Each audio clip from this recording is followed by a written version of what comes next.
There's a film like this. It doesn't have the grand, majestic backdrop or the heart-wrenching farewells of Titanic, yet it pierces straight to the soul with its delicate and nuanced portrayal of emotion. It's not filled with the exotic charm and beautifully tragic romance of Roman Holiday, yet it moves us deeply with its simple and ordinary story. That film is If Only. Like a quiet yet deeply emotional symphony, it gently plays out, conveying a profound but simple truth. Don't wait until it's gone to realize its worth. It leads us to reevaluate the precious meaning of love in our lives. Imagine one day, if you could go back in time and change the course of a love that's about to be lost, what would you do? This film gives us an unexpected answer.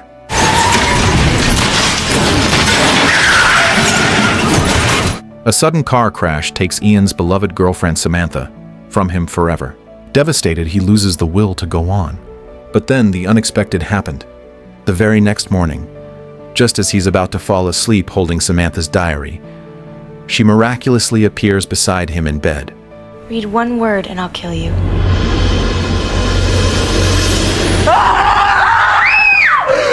I was just kidding!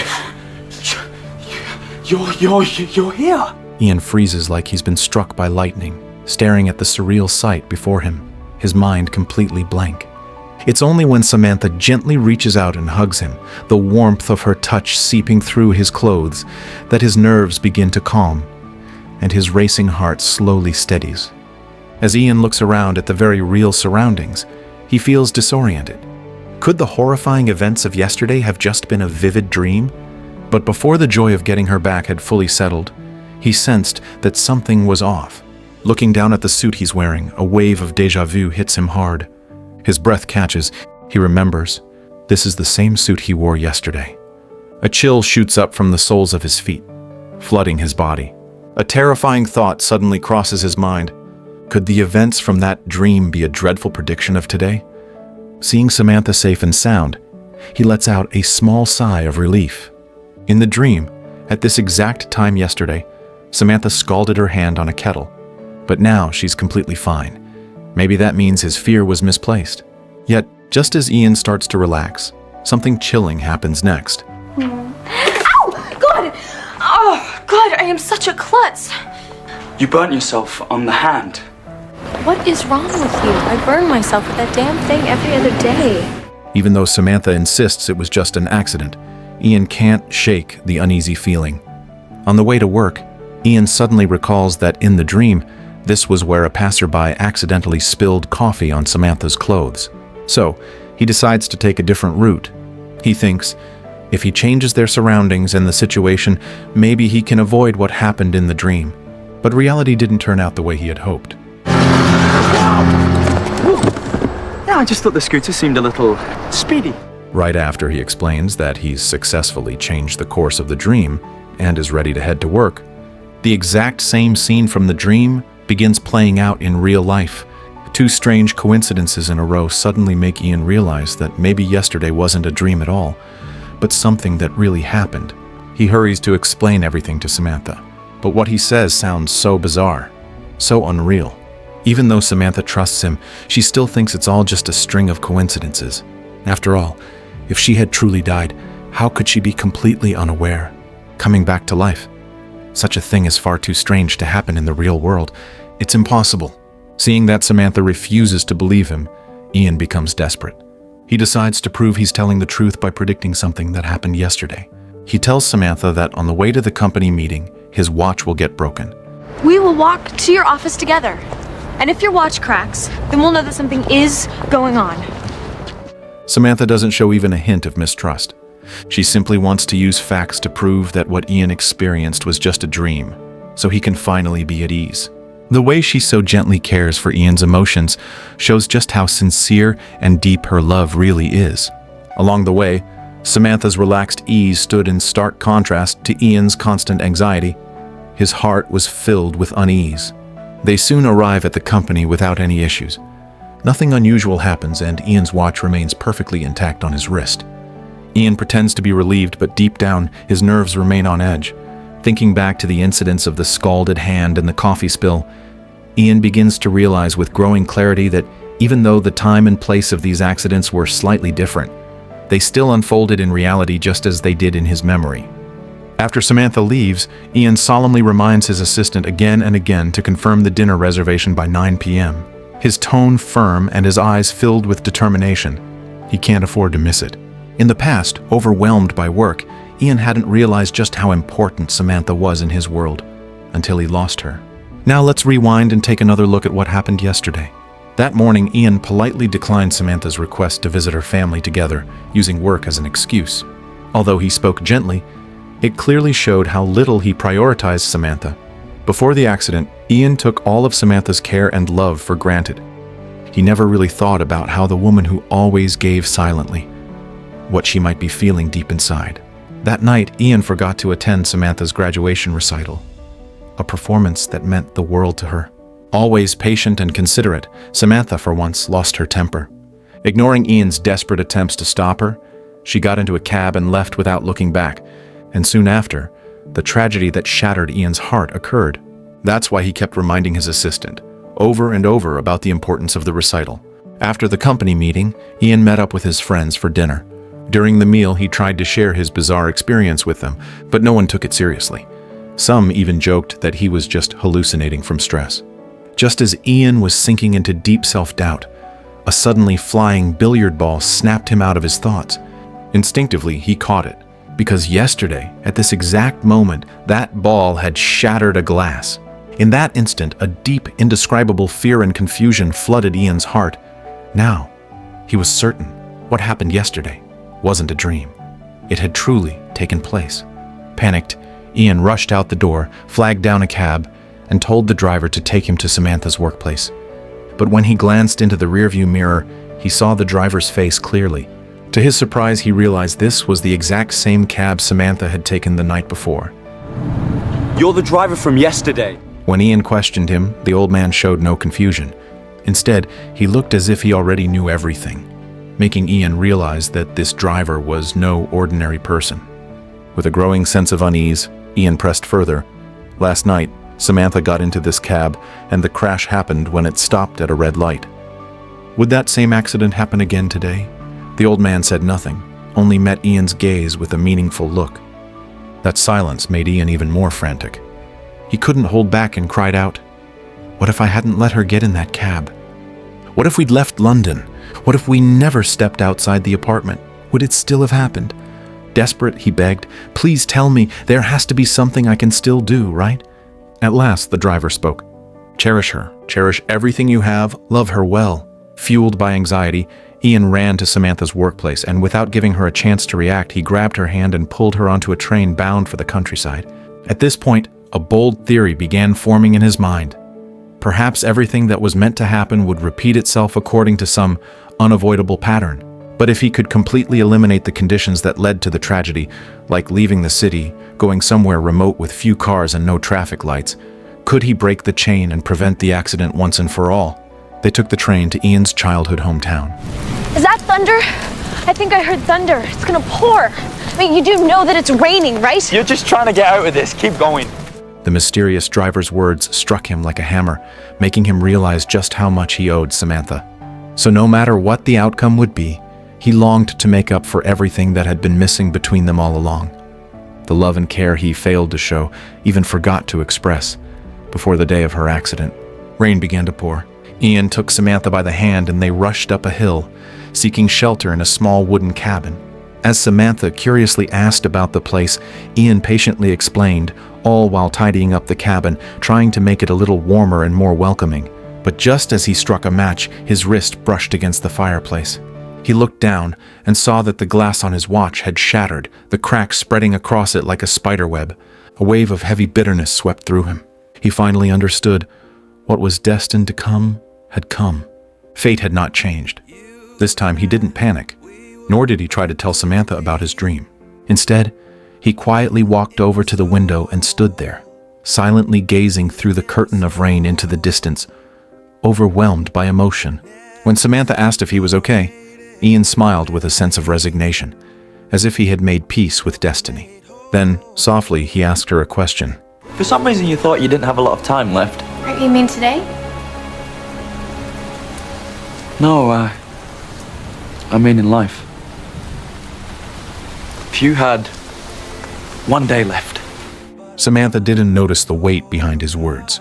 She thought it was just a casual conversation and cheerfully shared her plans for the day. She said she wanted to buy lots of beautiful shoes and stuff her closet full. She wanted to eat 10 fluffy sundaes in one go, trying every flavor. She planned to spend all her savings on things she normally wouldn't let herself buy. She had always dreamed of being a print model just once, to feel the spotlight shining on her. As she continued, Samantha noticed the complexity in Ian's smile. Her expression turned serious. I'd spend it with you. Really? Yeah, of course. Just being together, kind of like now. Doing nothing. Looking into his eyes, she gently shared her true wish. If today were the last day of my life, I'd want to spend it with you, just like this, quietly, together. Her words struck Ian deep in his heart. Rather than calling this day a repeat of yesterday, it felt more like fate had quietly set things in motion, offering them a chance to mend what had once been lost. Hearing her wish, so simple and pure, stirred something inside him.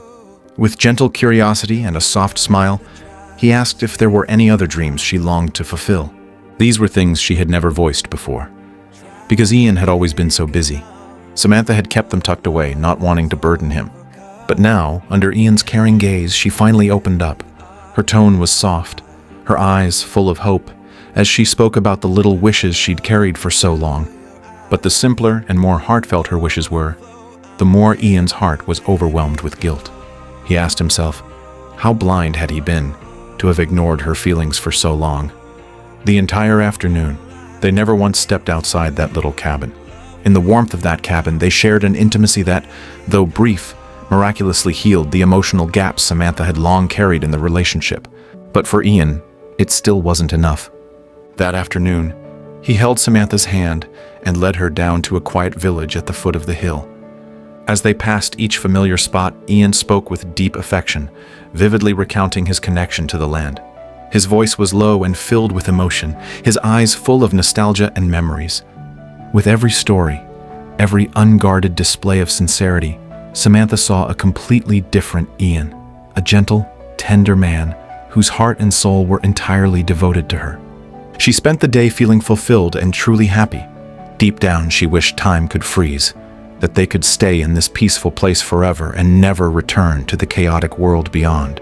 But as night slowly fell, she couldn't help but think about reality again, about the graduation recital that meant so much to her, happening later that evening.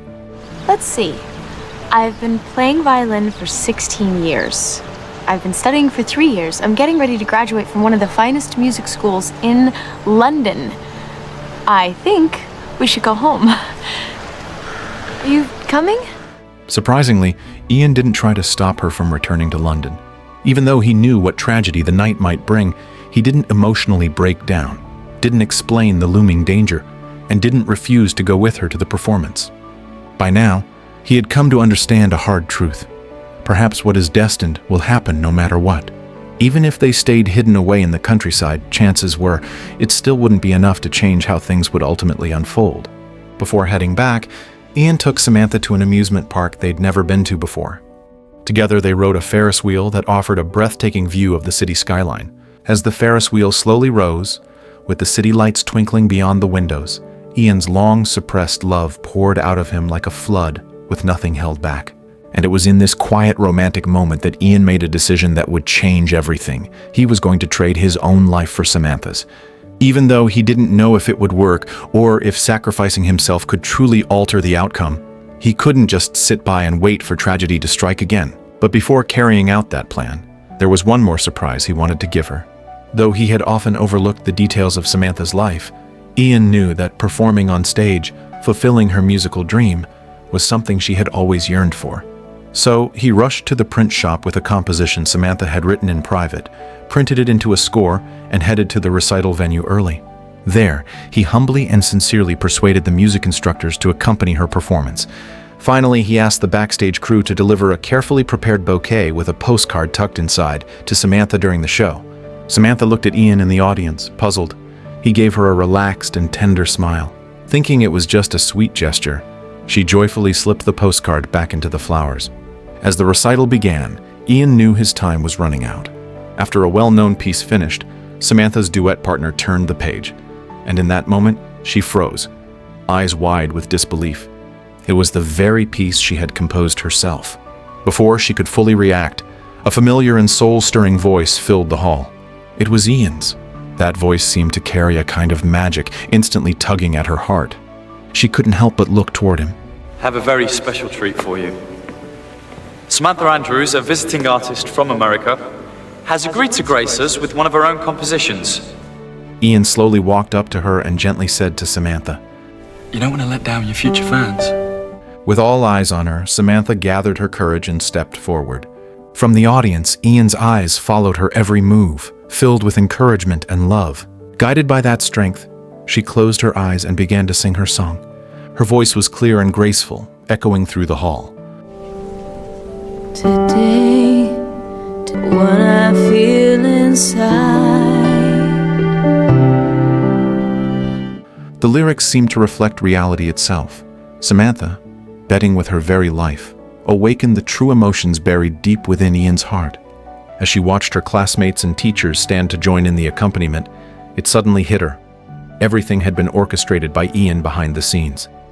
After learning the truth, Samantha's voice grew stronger and more powerful, and with it came a newfound confidence. That night, she was destined to become an overnight sensation, and it would become the most unforgettable memory of her life. Ian was the first to give her a warm hug, as thunderous applause erupted from the hundreds of people in the audience, full of admiration and praise. This dreamlike performance came to a perfect close. Ian knew that yesterday, Samantha had stormed off and taken a taxi in anger. Now the circumstances and timing of the accident had already changed. He was no longer filled with anxiety and fear, but instead faced the moment with calm acceptance, quietly saying his final goodbye to Samantha. When they walked out of the restaurant, the rain was pouring down heavily. Ian couldn't help but feel tense. He glanced at the intersection where the accident had happened the night before, then turned to Samantha and, with deep affection, finally said the words he had held in for so long. I love you. Samantha, if not for today, not for you, I would never have known love at all. So thank you for being the person who taught me to love. And to be loved. I don't know what to say. The regrets of the past could no longer be undone, but the future still held the possibility of change. And that was exactly what Ian had decided to fight for. That same taxi, whose arrival time was uncertain, yet somehow inevitable, came to a smooth stop right in front of them. But unlike the night before, this time Ian got into the taxi with her. The driver turned to look at Ian and gave him a meaningful smile, then started the engine. The taxi moved steadily through the streets. As they approached the intersection where tragedy had once struck, Ian no longer held back his emotions. He poured out his love for Samantha without holding anything back. And the moment the taxi reached the intersection, danger arrived right on cue. Without a second of hesitation, Ian threw himself over Samantha, shielding her with his own body. With nothing but his human strength, he faced fate head-on. In the end, a miracle happened. The ending was rewritten. Samantha was safe and sound. He knew. And he kept trying to tell me, but I didn't believe him. In life, we often take the love around us for granted, not realizing how precious every act of care truly is. Don't wait until it's too late to regret. Cherish the present and truly feel your loved one's devotion. Don't let busyness and neglect leave behind regrets in love, because in reality, there's no chance to start over. Treasure the one beside you. Express your love in time. Not letting life be filled with regret is the best way to honor this precious love.